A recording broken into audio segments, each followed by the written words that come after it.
Yun, so may mga mababait tayong kaibigan. Ayun, may tinik.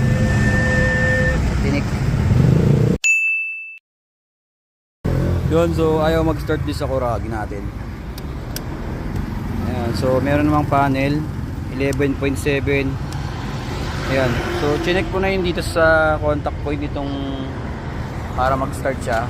Okay naman siya eh. Ayan, problema ayaw niya mag-start talaga. Tapos chinek ko na rin yung side stand.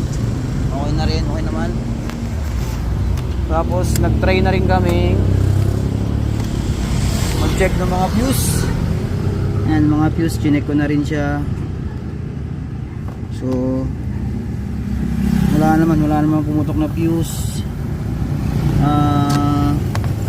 Ano ba? Nag-check na rin ako mag-series. Ayaw pa rin niya. Ayun, so dito. Okay naman dito. Wala naman problema dito. Okay siya. Yun, so may mga mababait tayong kaibigan. Ayun, may tinik.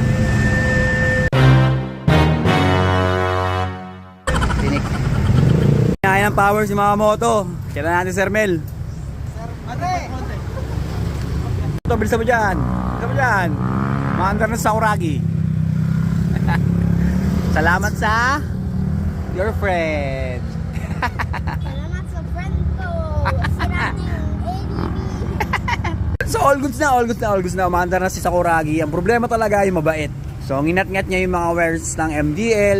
And then nginat-ngat din niya yung wires sa mailalim ng mga na ECU. So good job mabait ha.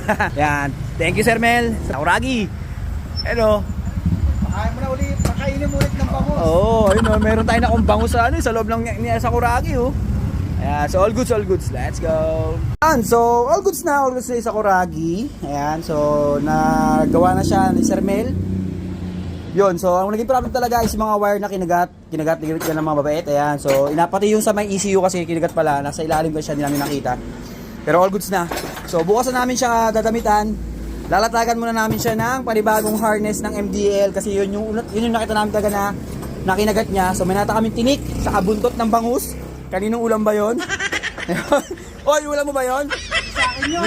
Ayun. So all goods na. Maandres sa Sakuragi bukas. Ano na siya? Bibihis natin siya ulit.